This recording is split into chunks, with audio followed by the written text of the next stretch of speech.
Plastic കത്തിച്ചാൽ എന്താ സംഭവിക്കണേന്ന് അറിയാമോ? അതിൽ നിന്നൊരു വിഷവാതകം വരും. കേട്ടിട്ടുണ്ടോ? അതിന്റെ പേരെന്താ? ഡയോക്സിൻ.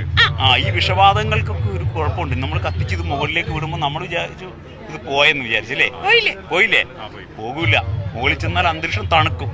തണുത്ത് കഴിയുമ്പോൾ ഇതിന്റെ ഭാരം കൂടി ഇത് താഴേക്ക് വന്ന് മണ്ണിൽ വന്ന് അലിഞ്ഞു ചേരും. മണ്ണിൽ അലിഞ്ഞു ചേർന്ന അതേ മണ്ണിലാണ് നമ്മൾ കൃഷി ചെയ്യുന്നത് അല്ലേ?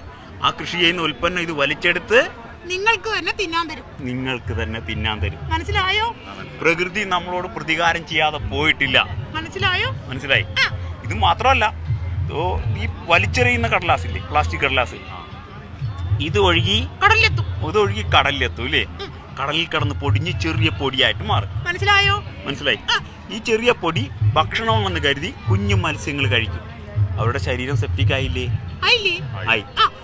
ഈ കുഞ്ഞു മത്സ്യങ്ങളെ വലിയ മത്സ്യങ്ങൾ കഴിക്കും. ആ വലിയ മത്സ്യങ്ങളെ ആര് കഴിക്കും? നിങ്ങൾ കഴിക്കും. കണ്ടോ? പ്രകൃതി നമ്മളെ കൊണ്ട് തീറ്റിച്ചത് കണ്ടോ?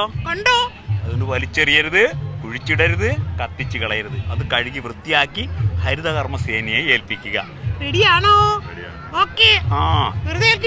വെറുതെ ഏൽപ്പിച്ചാ പോരാ. സർവീസ് ചാർജും കൊടുക്കണം. അതിന് സർവീസ് ചാർജും കൊടുക്കണം അല്ലേ?